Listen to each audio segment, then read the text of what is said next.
دیکھیے ہمارے جو اسلاف ہیں، صحابہ کرام کے بعد ائمہ، یہ ہمارے اسلاف میں چوٹی میں ہیں۔ ان اسلاف میں، ان ائمہ میں دو بنیادی قسمیں ہیں، ایک محدثین اور ایک فقہاء۔ محدثین، ان کا کام کیا تھا؟ قرآن تو اللہ نے خود جمع کر دیا تھا، میں پہلے دن بیان کر چکا ہوں حضور کے سیرہ مبارک میں۔ حضور نے صحابہ کو اسی ترتیب سے قرآن پڑھا دیا اور سینکڑوں صحابہ نے یاد کر لیا۔ پھر جو کمی اگر رہ گئی تھی کتابی شکل میں حضرت ابو بکر لے آئے، پھر اگر اس میں کوئی فرق پڑ رہا تھا پڑھنے کے انداز میں تو ایک کتابت کے اوپر جمع کر دیا حضرت عثمان نے۔ بات ختم ہو گئی۔ خلافت راشدہ میں قرآن کا معاملہ تو محفوظیت کی آخری درجے کو پہنچ گیا۔ اب اصل مرحلہ کیا تھا؟ حضور کے اقوال مبارک کو جمع کرنا، ان کو بھی تو سمیٹنا ہے نا۔ صحابہ ہیں، منتشر ہو گئے ہیں، کوئی صحابی کوفے چلے گئے، کوئی صحابی دمشق چلے گئے، کوئی کہیں چلے گئے، کوئی کہیں چلے گئے۔ میزبان رسول جو ہے وہ دفن ہے قسطنطنیہ کی فصیل کے باہر، حضرت ابو ایوب انصاری رضی اللہ تعالی عنہ۔ اب ان سب کے پاس، کسی کے پاس اتنی احادیث، کسی کے پاس اتنی احادیث، ان کو جمع کرنے کا کام، پھر چھان پھٹک کرنے کا کام، پھر مرتب کرنے کا کام یہ کس نے کیا؟ محدثین کرام نے۔ بہت بڑے محسن ہیں اس امت کے محدثین کرام، پوری زندگیاں کھپائیں۔ ایسا بھی ہوا ہے ایک صحابی مدینے سے چلتے ہیں، ایک محدث مدینے سے چلتے ہیں، انہیں معلوم ہوتا ہے کہ ایک صحابی دمشق میں ہے، ایک حدیث وہ بیان کرتے ہیں، ذرا باریک بات ہے سمجھ لیجئے گا۔ ان کو وہ حدیث معلوم تھی، لیکن وہ حدیث 3 راویوں کے راستے سے آ رہی تھی۔ ان کے پاس جو حدیث تھی وہ 2 راویوں کے حوالے سے تھی۔ اب وہ جاتے ہیں اور وہ بیت المقدس کا اور وہ دمشق کا سفر کرتے ہیں صرف اس حدیث کو سننے کے لیے، سواری سے اترتے بھی نہیں۔ میں نے سنا ہے آپ حضور کی یہ حدیث بیان کرتے ہیں، جی ہاں ذرا مجھے سنا دیجئے۔ سنا دیا، ویسے ہی اپنے اونٹ کی جو ہے گردن موڑ لی کہ واپس، بھائی اترو، ٹھہرو، قیام کرو۔ نہیں، میں صرف ایک حدیث رسول تم سے سننے کے لیے آیا تھا، میں اپنے اس سفر میں کوئی اور مقصد جمع نہیں کرنا چاہتا۔ یہ کام کیا محدثین نے۔ بہرحال میں اس وقت جمع و تدوین حدیث کے موضوع پر میری گفتگو نہیں ہے، لیکن چونکہ ہمارے اس جدید دور کے فتنوں میں ایک فتنہ ہے انکار حدیث کا۔ لوگ سمجھتے ہیں جیسے کہ ڈرائنگ رومز میں بیٹھے ہوئے آرام سے کتابیں پڑھتے ہیں، شاید ایسے ہی محدثین کا کام تھا۔ انہوں نے جس طرح زندگیاں لگائی ہیں اور جس طریقے سے حدیث کو جمع کرنے کے لیے مشقتیں جھیلی ہیں، اس کا آج ہم تصور نہیں کر سکتے۔ اچھا، وہ تو محدثین کرام ہیں، ان میں بھی اب ایک کا نام نوٹ کر لیجئے، چوٹی پہ کون ہے؟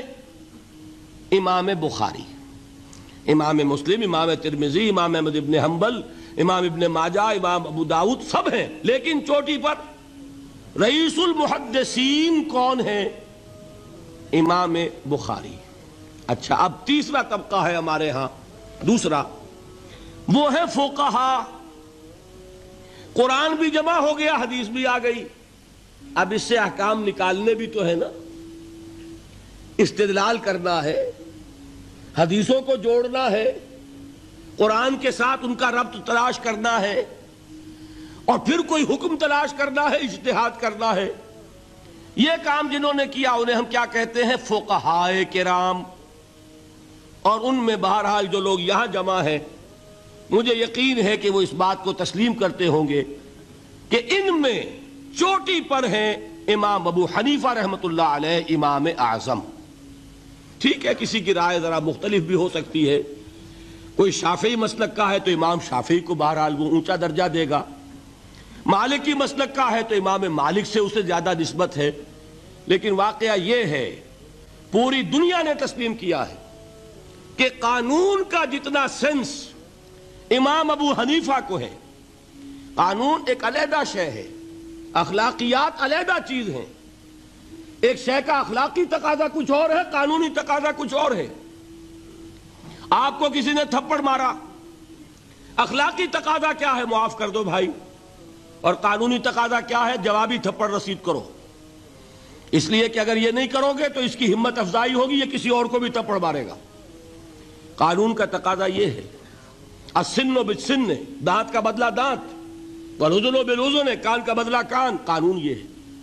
اور اخلاق کا تقاضا کیا ہے؟ وَإِن تَعْفُوا وَتَصْفَحُوا وَتَغْفِرُوا، اگر تم بخش دو، معاف کر دیا کرو، لوگوں سے درگزر کیا کرو، فَإِنَّ اللَّهَ غَفُورٌ الرحیم، تو اللہ بھی تو غفور الرحیم ہے۔ تقاضے متضاد ہو گئے کہ نہیں؟ کسی معاملے کے اخلاقی پہلو پر نظر رکھنا یہ اور مزاج ہوگا، اور کسی معاملے کے قانونی پہلو کی گہرائی میں اترنا یہ اور مزاج ہے۔ میں اپنا احساس عرض کر رہا ہوں، اور دنیا میں جو بات مانی گئی ہے کہ جس کا نام لیگل سینس ہے، قانون کا ایک فہم، اس میں دنیا کا کوئی شخص مقابلہ نہیں کر سکتا امام ابو حنیفہ کا۔ آپ صحابہ کو ان سے مستثنیٰ کر دیجئے، ظاہر بات ہے انبیاء اور رسولوں کا معاملہ نہیں ہے، تو باقی انسانی نوع انسانی کے اندر امام ابو حنیفہ کا پلے کا کوئی شخص، ان کے برابر کا کوئی شخص قانون کا فہم رکھنے والا آج تک پیدا نہیں۔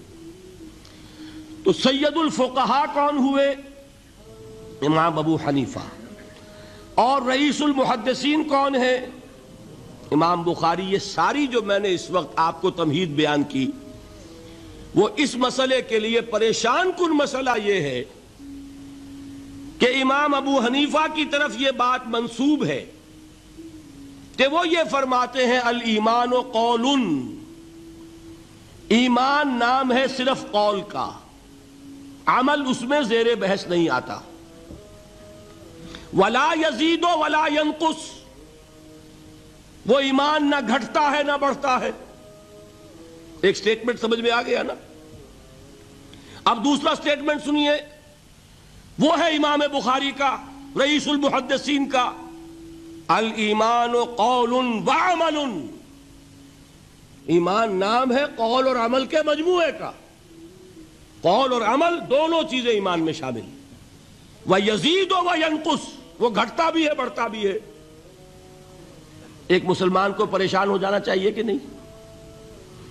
ایمان جیسی بنیادی بات، سارا قصر تو یہیں سے تعمیر ہونا ہے، جڑ بنیاد ایمان ہے۔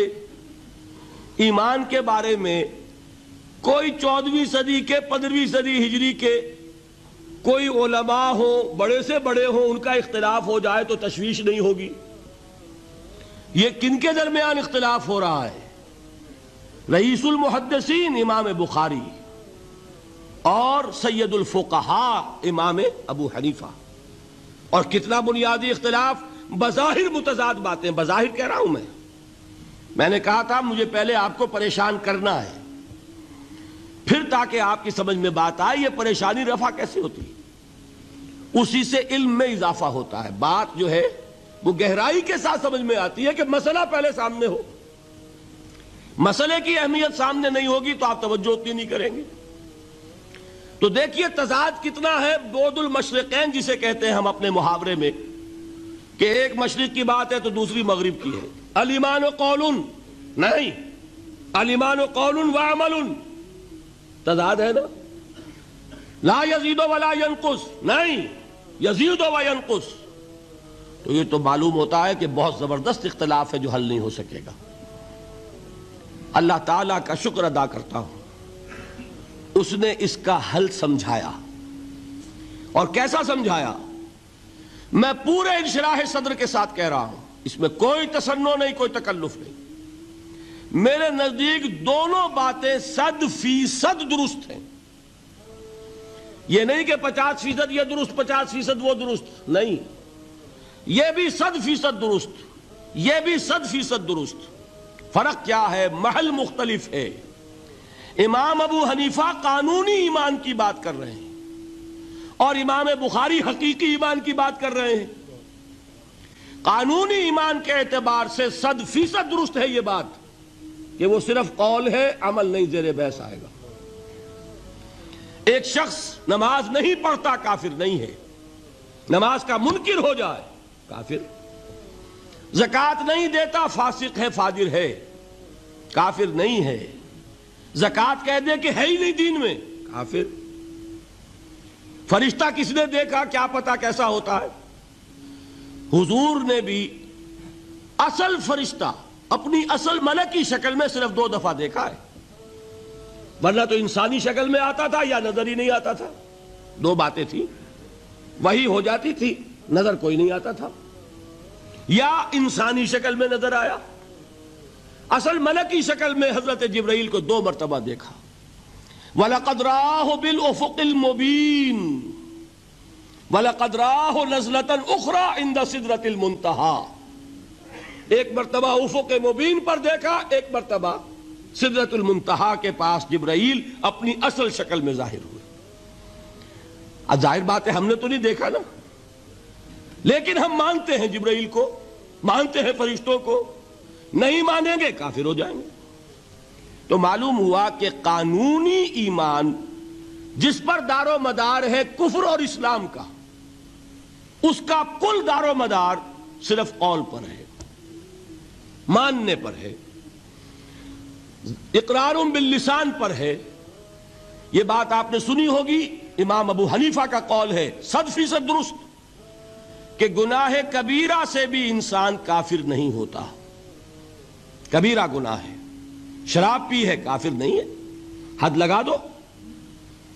حضرت عمر نے اپنے بیٹے پر حد جاری کی، ایک مرتبہ مصر میں حد جاری ہو چکی تھی، لیکن حضرت عمر کو احساس ہوا کہ وہاں شاید رعایت کی گئی ہوگی خلیفہ کے بیٹے پر حد جاری کرنے میں، لہذا پھر بلایا اپنے پاس اور دوبارہ حد جاری کی۔